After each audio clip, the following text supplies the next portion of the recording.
Hello, Boomtown and Wake the Tiger. Both are here, right? And they're not the same thing, they kind of are, but yeah, okay.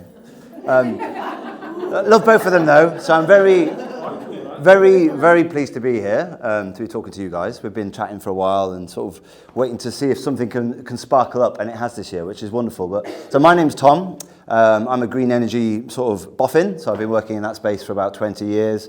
Engineer by background, then got into policy and climate strategy and worked with governments and businesses, councils all around the world. And then now I'm working on this thing called Take the Jump. So we've got an hour with you. We're going to talk a bit about what this is all about. We're going to talk a bit of the reason we're getting involved with you guys is the particular approach we have on communicating about climate change and about sustainability and about how we reach beyond the usual suspects, how we don't fall into the same traps that the environment movement has for a long time. So we might, if we've got time, get a little bit practical and do some role plays and chatting to each other as well.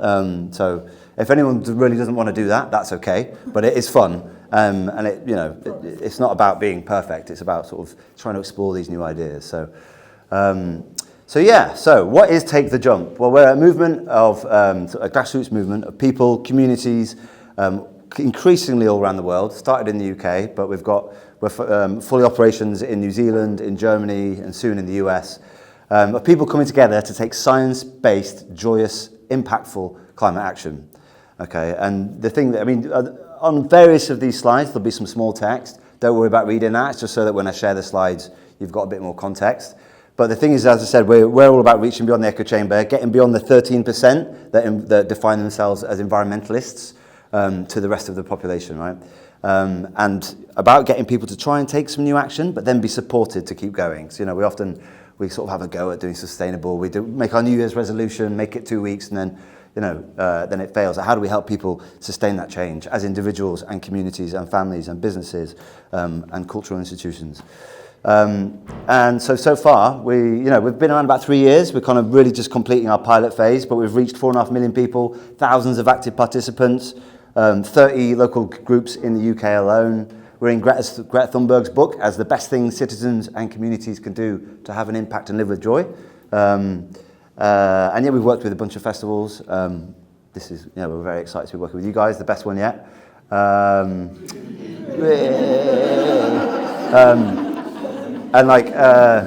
And schools, we've done a lot of work in schools with local councils, helping them engage their residents. Because no one wants to be told to eat less meat by the council, right? It's probably going to make you eat more. So we kind of come and help them do that. Schools, businesses, and so on. Right. So that's generally kind of where we are. But where did this whole thing come from, and what is it, right? So this is a piece of research by Leeds University and 40 experts from around the world who it was 2 million quid, took several years, where they did this big computer model of the whole world economy, right? Every single bit of trade everywhere and what impact that has, right? So you can start to look at not just the impact that I have when I turn my light bulb on, but what about my mobile phone? The materials dug up in Africa and then made in China and transported all around, and the enormous impact of that. So you can start to look at the way our society impacts on the environment in a much more sophisticated and actually true way. Because at the moment, a lot of our impact, we look like our emissions have gone down in the UK, but a lot of it has just been offshored to manufacturing abroad. So you start to see the power of consumption, crucially, right? Is a big theme in this, right? Because that is maybe the main driver, or a more important driver of impact is consumption, not just what was produced where, okay? So this research showed us loads of things that blew our minds, but one, so this was done by also C40 where I used to work.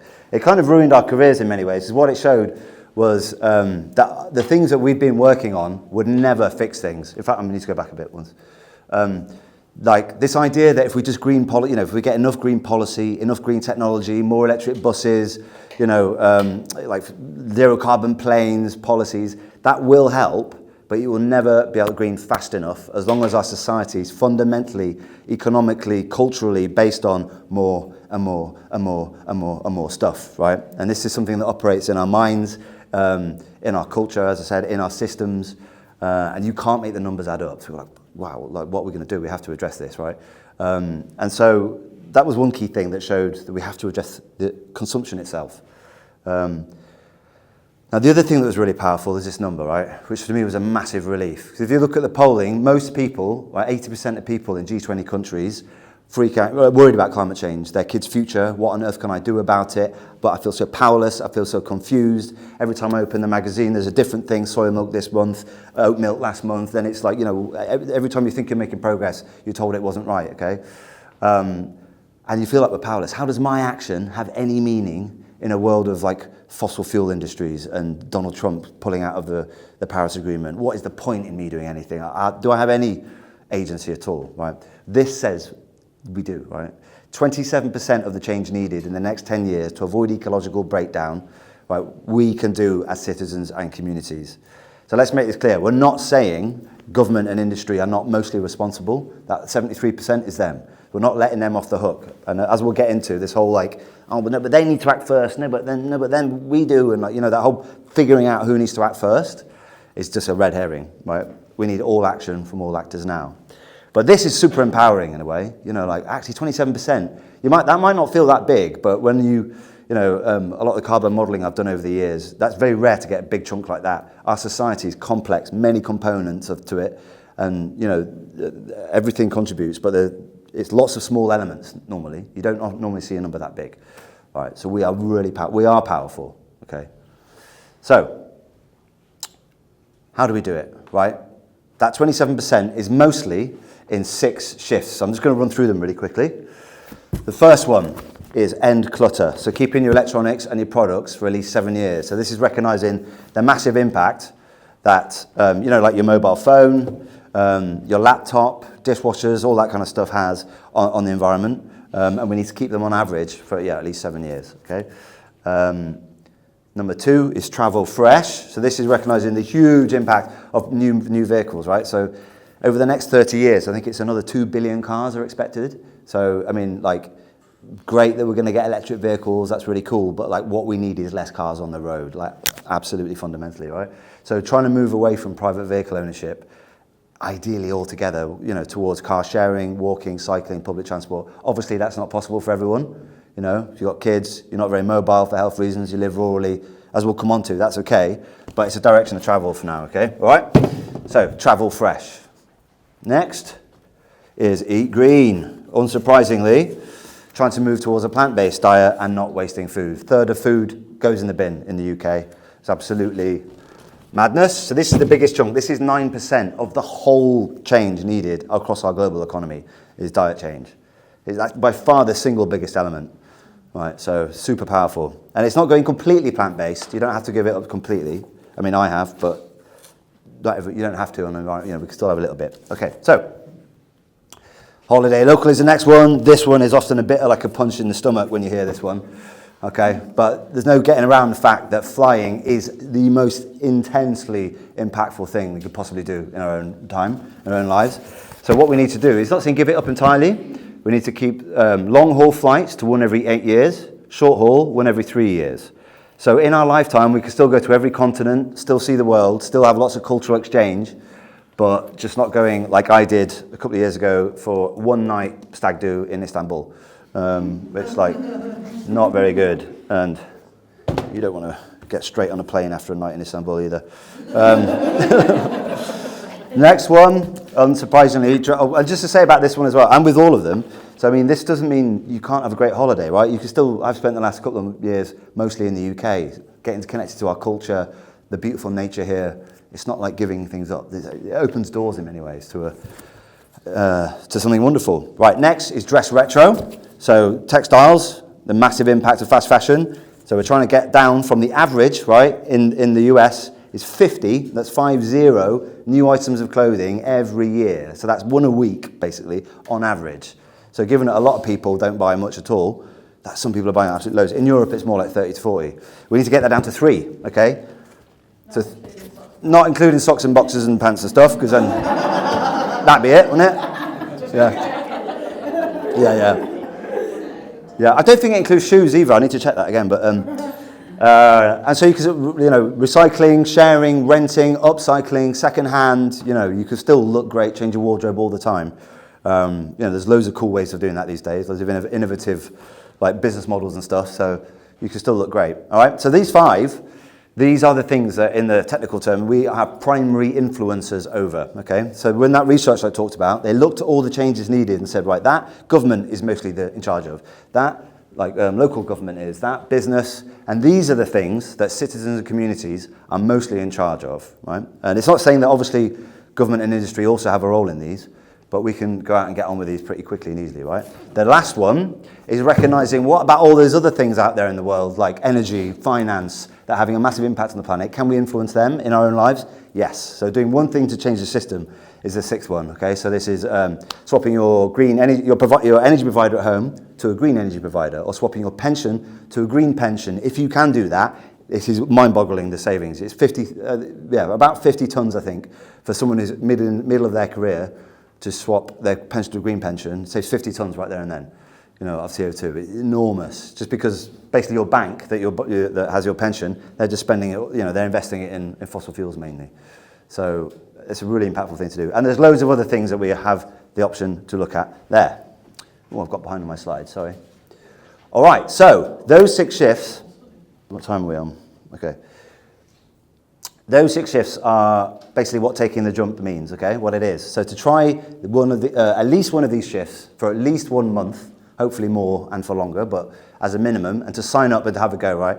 And what this does is it ends that confusion, that sort of not being sure. Often we have people being like, yeah, but I recycle and I walk up the stairs at work rather than get the lift. Does that mean I can have another holiday to Barbados? Not really. Like this ends all the confusion, right? If you're doing these things, or at least if you're working towards them, you sleep at night, I'm doing the vast majority of what the science says I need to be doing, right? So that's quite, clear, because before, these numbers like that, there wasn't that clarity before. So this research really has changed the game a bit. And even if we're like, well, there's no way I can do that now, at least it's in there, right? And we can start thinking about moving towards it. But in the end, so what, right? This is just information, right? And every time you walk out the door, there's adverts beaming into your face telling you you're worthless if you don't have this or that. There's social pressure. You've got kids to feed, bills to pay, bosses to keep happy, and all of that gets in the way of any of this, right? And at the end of all that, you just want to go on fucking holiday to Spain, and I'm going to get a plane, so, So fair enough, right? So how do we help people with this, right? And to start taking a new step, and then to keep going with it, right?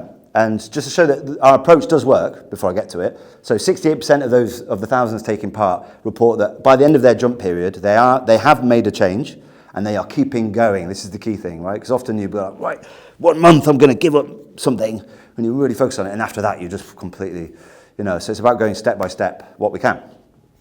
And then 85% of people who are taking part recommend it to a friend, 70% agree that it's changed the way they look at the world and how they feel about the possibility for change themselves and in our society, right? So how do we do that? Well, if the 6 shifts are what taking the jump is, the climate science, the approach, or the behavioural and social science is these foundations, okay? And we've pulled together a lot of research on this to think governing how we change and how we approach change, okay? Now the first one, is trying is enough, so just start. Right? This research shows that the biggest barrier to change is feeling like you've got to do it all straight away, or you've got to be perfect, or fear of failure. I'm not going to be good enough, I won't be able to do it. And how often have you been like, oh yeah, I'm trying to go vegetarian, and someone's like, yeah, but that's a leather belt, isn't it? So you're just a bloody hypocrite. And you're like, oh fuck. That whole culture we have at the moment, Twitterification of conversation battles, that sort of thing, where we're told we're hypocrites and we're meant to feel shamed. Slack all that off, right?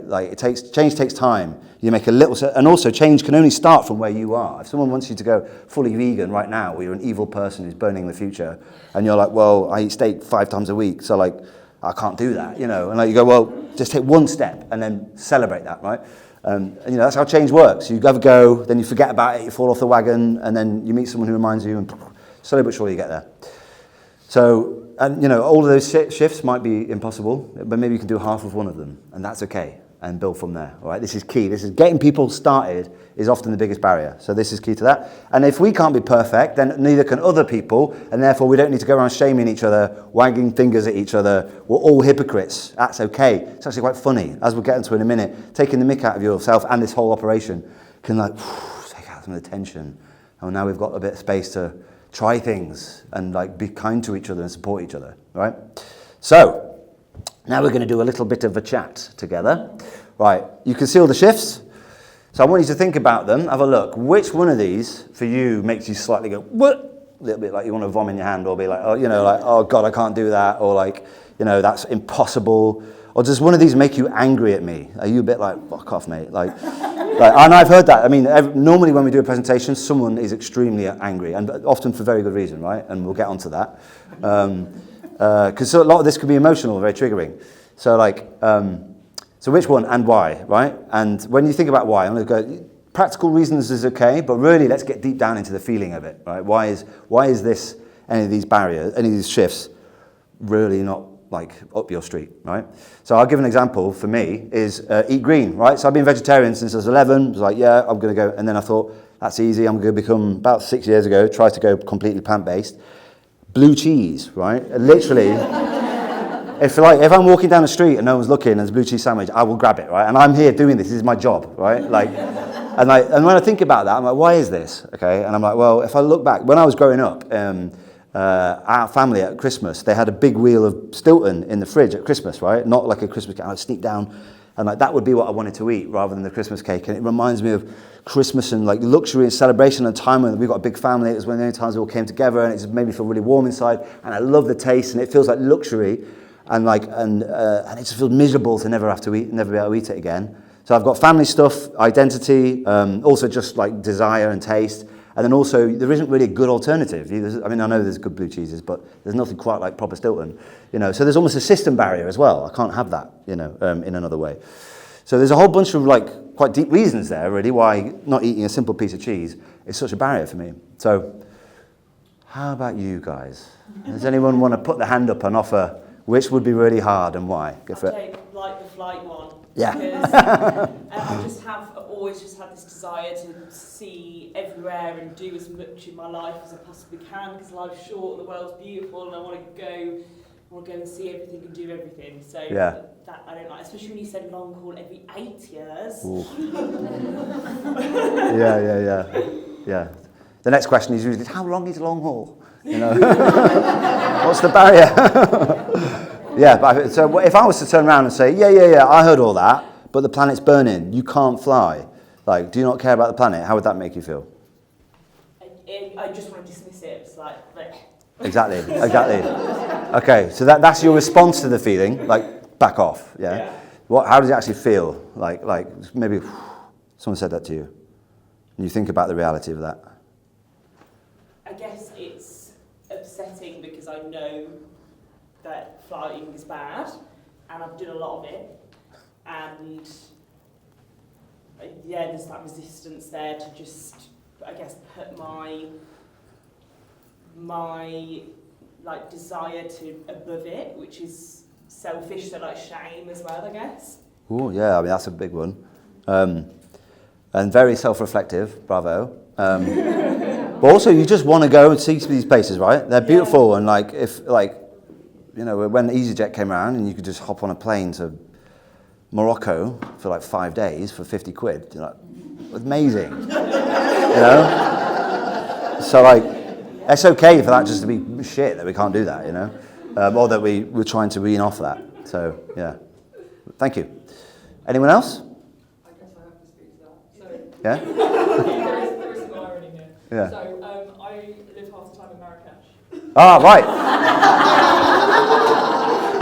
You're not a plant, are you? I'm literally that person. So, Yeah. So again, I'm really aware of the fact that I'm at my own environmental disaster. I probably fly once every 2 weeks. Yeah. To Marrakesh and back, and just to keep you aware of the fact that that's not sustainable, but I don't know. I don't know what the solution is. I mean, move to the south of Spain and then I can get a ferry and a train. I've done a bit of ferry and train. I've done that. It takes about 2 days though, doesn't it? How come you're in Marrakesh? How come? In one sentence, if possible.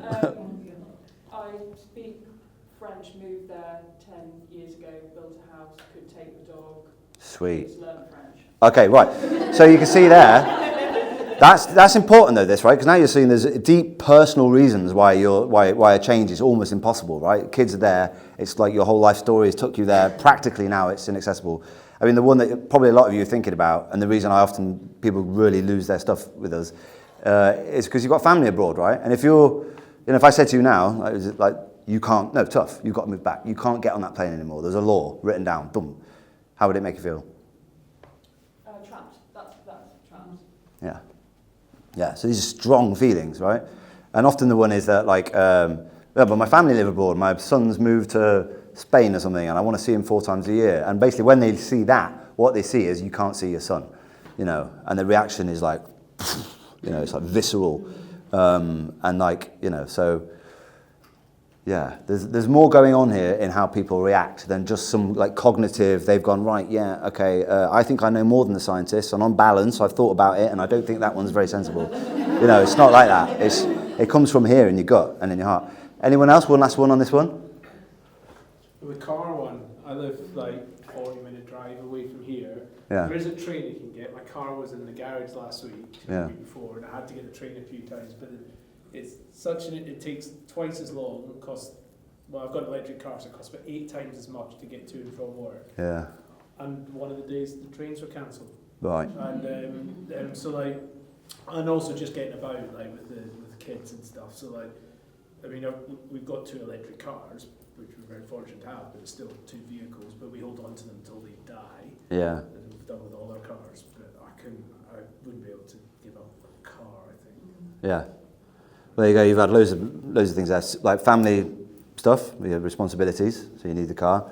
The train's often not working, so there's a problem with the systems around you.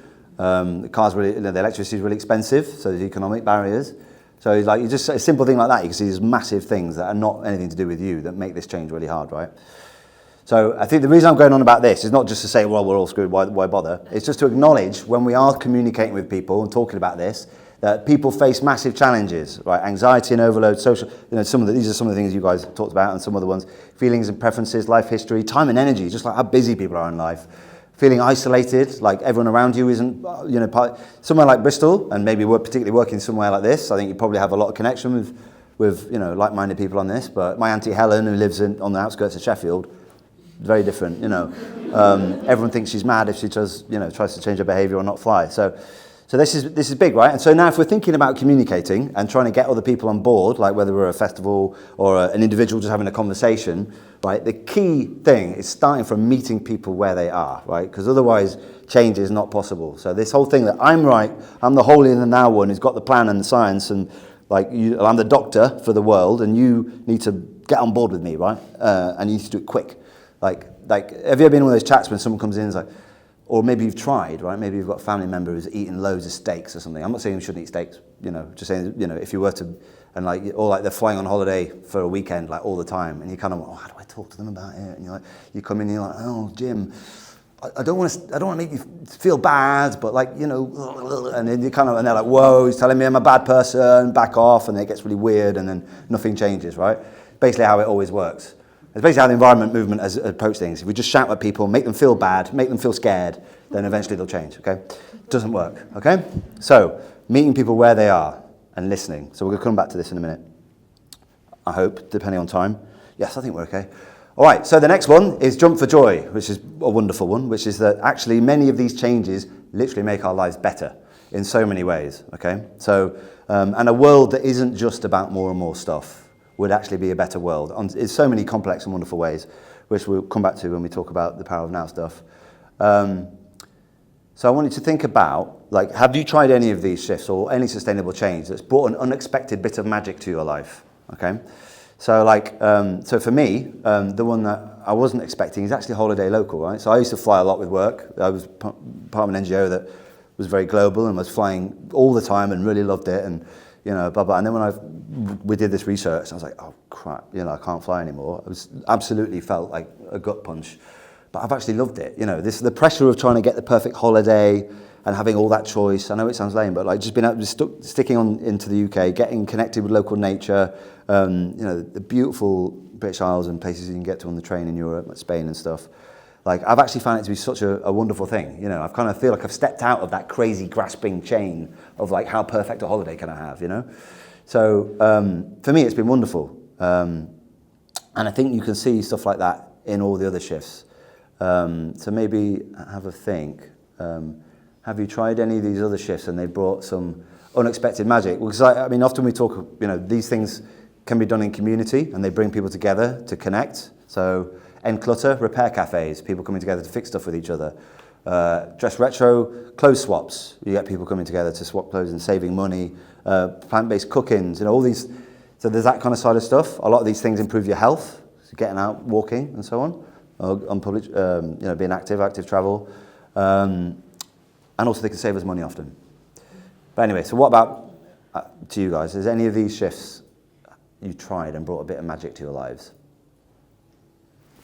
I've organised 3 sustainable fashion shows. Wow. And they were just so joyous. Yeah. It was amazing what people make, and with like small independent designers to bigger brands, just seeing what's coming out of that whole industry is really exciting. And Yeah. also it looks great. And Yeah. and now I'm happy sustainable fashion Yeah. head, and I just think it's really exciting. It's so much more exciting than the fast fashion is becoming like its own thing. Yeah. Awesome. Thank you. That's great, yeah. Anyone else? I've tried to do the dress retro thing, buying 3 new items a year max, but so I use a lot of vintage. Yes. It's just really satisfying getting a bargain. Yeah, exactly. Yeah, I don't use it anymore. Yeah, exactly. Satisfying is a word that comes up a lot with these different things. Yeah. I was going to say vintage as well for kids stuff. Like Yeah. 2.5-year-old and getting her stuff secondhand is great, but then also knowing that her stuff's going to a good home. Yeah. We don't want good money for it. We just want to not throw it away. Yeah. So that's vintage great for that. Yeah, absolutely. It's crazy that everyone buys baby grows, like that last like 2 weeks, don't they, until they're too big, constantly. Anyway, not that I'm negging on people.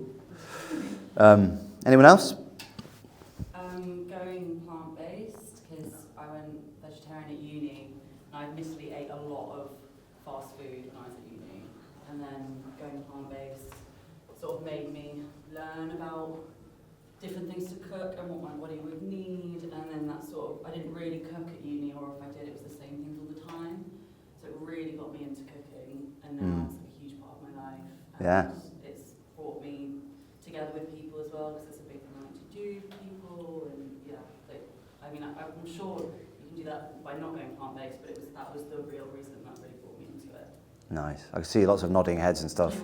And if you were looking there, just there, lovely smile and like a sparkle and talking about it and your memory of it, it's making you feel happy, right? Like, so imagine like if we're thinking about the ways to talk to someone about these changes and inspire them, it could be like, if you don't do it, we're all going to die and our children are going to die. Which is basically like the environment movement's approach, right? Or you could just be like, wow, this is amazing, and here's like, look at me happy, right? Like this is, if you look at adverts, right, they don't show you with really crap trainers like these.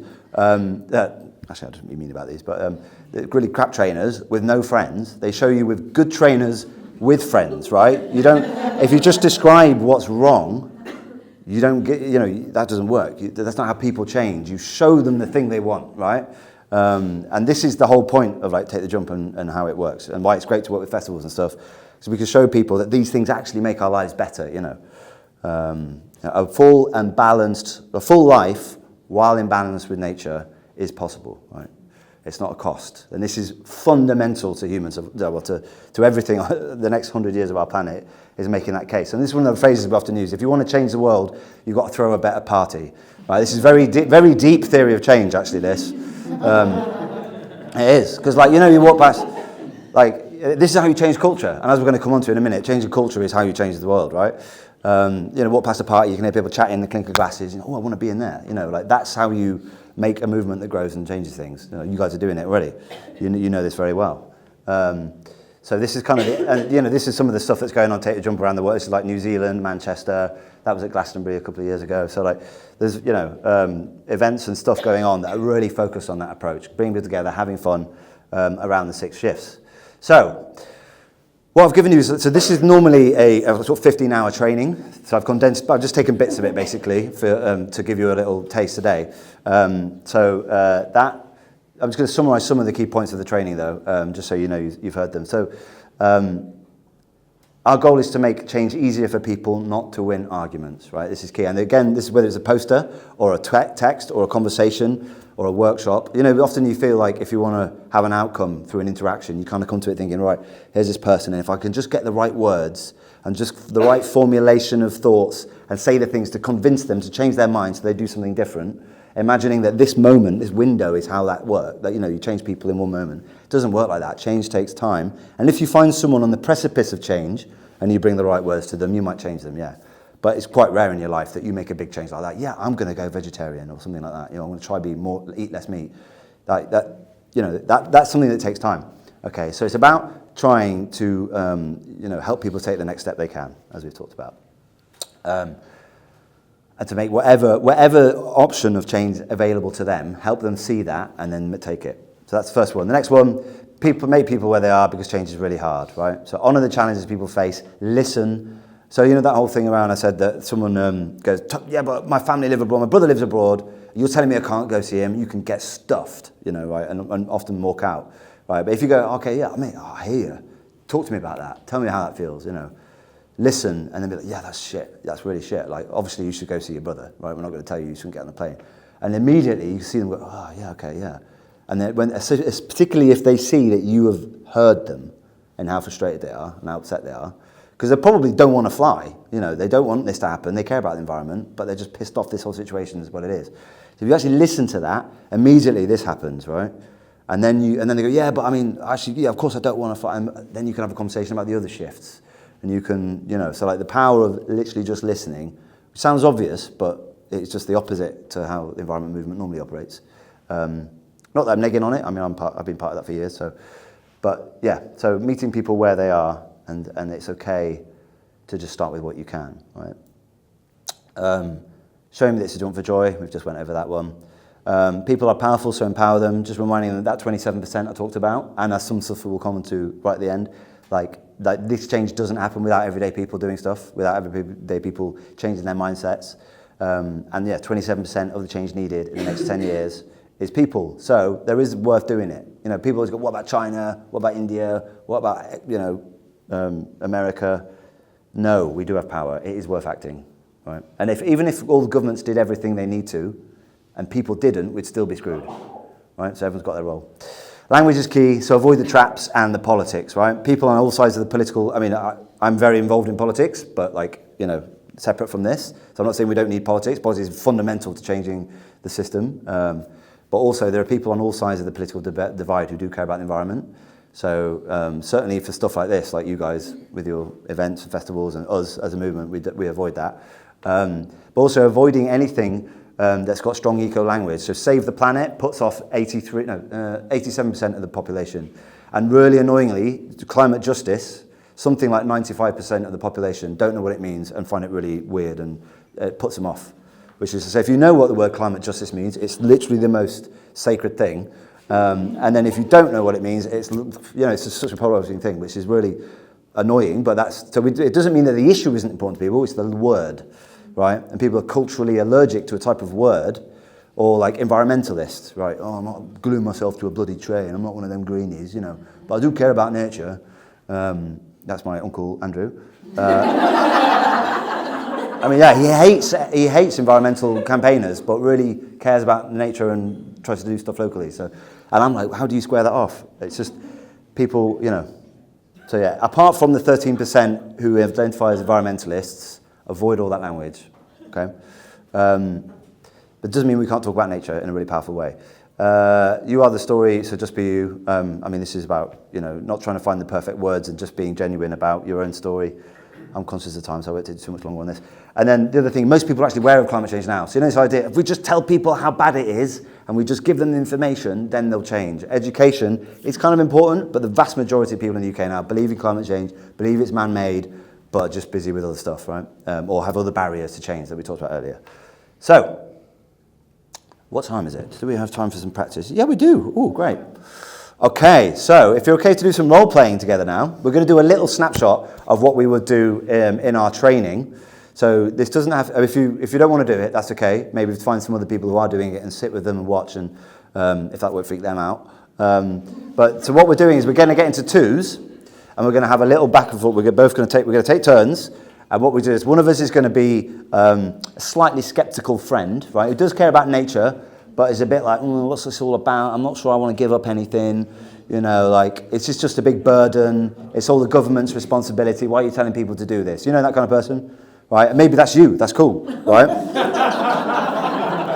Probably, you know, which is absolutely fine, in which case little acting required, right? But like, but if, you know, if that is you, maybe you could go a bit further, right? It's, you know, you can maybe pick someone who's actually quite vociferously against this whole thing, which will make it harder for your partner. But like, because both people are learning something. If you're in the role play mode, you're getting into someone else's headspace, which is very difficult to do, as you'll find, right?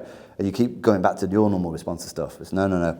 What are they feeling? Right, this is so important for how we communicate, right? So that's that role. And then the other person is trying to use some of the stuff I've just talked to you about, and I've got another slide which will help you a bit, but about how we connect with someone and then offer them some inspiration, right? And we're not trying to win them round now. We're trying to move them on their journey towards being more ready to take sustainable action, okay? Because if it's like, I want the outcome of this conversation for you to try one of these shifts, very quickly it becomes a conflict, right? That's not your goal. Your goal is to help them with whatever next step they can take. And that will more likely then lead to this, if you know what I mean. So imagine, if you want to get a partner, you have to do it right now, but have a little think about that. Think about your character, you know. I mean, often it helps if you pick someone in your life that you know who's like that, and then try and be like them. Right? See lots of enthusiastic chatting. Has anyone got any reflections, questions? How did that go? Was it easy? Was it really hard? Was it hard pretending to be the other person? What happened for you there? I went in too hard. Yeah, you went in too hard. Jeremy Clarkson, here, wasn't it? Yes, it was. I embodied my father-in-law because he was my biggest challenge. Yeah. And then, quite rightly, you were like, forget about boomers, they're too hard. Yeah. Just pat them on the back, thank them for their good service, and let them go. Oh, God. Yeah. Well, I think this is a good point. So one thing we haven't talked about here yet, but is that audience segmentation, to get to the tipping point we need to shift culture, we don't need everyone, right? And so there's a good half. It's not saying that we don't care about these people, but like it's that these people will change when the world changes around them more. And that's how change has happened in the past. So if you meet someone like that, be polite, don't like make them feel like crap. Talk about how joyous it is for you and leave it at that, right? So that's what we do in that situation. There's lots more about that in the training. Anyone else? Could you just clarify what changed the system? Are you talking about, I'm quite a bit confused on that. Yes. Yeah. So, and this is the one that when we do the surveys, everyone finds the hardest by far. Because most people say, what the hell is this system? There are 8 options. So these are all very clear. So you do that and you do this. There are 8 options to pick from, and we invite people to try at least one as part of taking the jump. And the options are swap your energy provider to a green energy provider, which is your way of, because you're not going to go build a wind turbine in the North Sea, right? But that's your way of influencing that. And you're probably not massive players in the global finance markets, but if you have a pension, you may be, I don't, but if you have a pension, that's your way of influencing that. And then there are other things like, local strengthening local democracy, local ecosystem restoration, retrofit your home with energy efficiency if you can afford it. You might notice energy efficiency is not in any of these. That's because actually it's as far as we see it, and this is something a lot of my career spent on, energy efficiency buildings. That's something that should be treated as infrastructure. Most people can't afford 30 grand to retrofit their home. It should be something we do as a country together, So that's why it fits in there. Unless you're really rich and you can afford it, then go for it. I've read about changing your bank. Is that one of them? Yes, exactly. Yeah, so change your bank, change your pension. So the really amazing partner of ours, Make My Money Matter, that really help with all that. So that's why we don't go into loads of detail, because they're just already there and they're great. Any other reflections on that? How it went? There's good reflection over here when I said that I'm not eating African and I grew up eating African and Zimbabwe especially, so we have bright culture. Mm-hmm. That's a really good point. Like that may be your family tradition, and when you go home and you see your family, you can continue eating meat. But when you're by yourself, you can possibly change your habits. That's a very good point. How did you feel? What was it? That's a very good point, because that wasn't even a joke conversation, because she is a vegan and I'm an eating African. Like, it makes me role play instead of conversation I hate having. Yeah.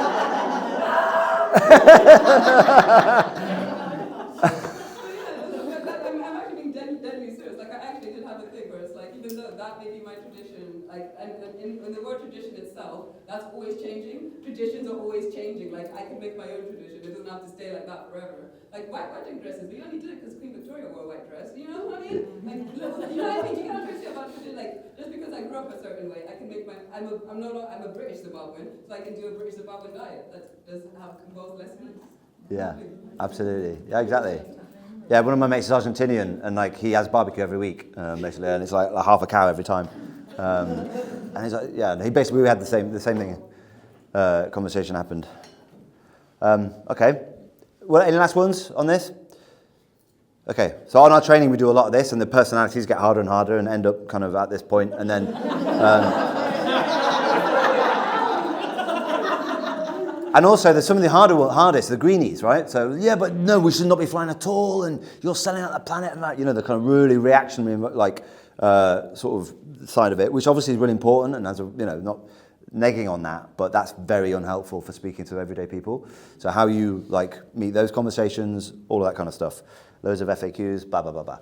All right, so we've probably got about, okay, just very quickly. This is one I don't have time to go into a lot, but this is recognizing that, okay, the science says it's high-income people who have to do the most, right? And that, in terms of personally and also nationally, which countries we're prioritizing. So, you know, people who consume more have to act furthest and fastest, right? Let's be clear about that. Privilege is responsibility. But at the same time, there are people in, you know, even in communities that are struggling and are economically marginalized, there are a lot of people who want to take part and making sure that we're not like, you know, making this a place for everyone. A lot of what we do is working in those kind of communities, which is very, very, very different to like this kind of room, you know, and it's a very different sort of setup and how it works, but often, you know, incredible. So I could talk more about that if you want afterwards. But the final point, and this is linking into your topic of the power of now, this thing, which is to take the jump will change things, right? And we mentioned already the 27%. It will literally deliver 27% if everyone does this, right? So that's massive and it's necessary. And even if government did everything and we didn't do our bit, that 27% would still screw us, right? So we have to do it. All action from all actors now, yeah? But if we think about the power of now, like, and if you guys, I'm sure you probably all been required to read it, right? But like, I like... Yeah, I mean, yeah. I love it. It's very profound stuff, very, very profound and beautiful. And I know there's obviously some stuff that, you know, you might reflect on a bit differently now. Some very firm lines taken maybe that you might want to relax, which we'll talk about. But there's 3 points, you know, and I think this is something that I could keep going on about for days, this. It's like the links between what we're doing and this kind of, and then the inner realm of transition that is necessary to allow the outer realm to transition, you know, our inner world and our outer. But I think the first link between the two is just on this point of what even are we? What is the human condition? You know, so we grow up today, right? This is how you define the human story now. You are born separate from each other and from the world. I'm here, the world's there. There is some link, but we're fundamentally different things. If I got rid of everything that wasn't me, me would still make sense as an entity, right? Like that is the fundamental individualist story here, right? And then I'm worthless. You're born worthless and you get worth by getting stuff and getting power. More power, success, money means more happiness, right?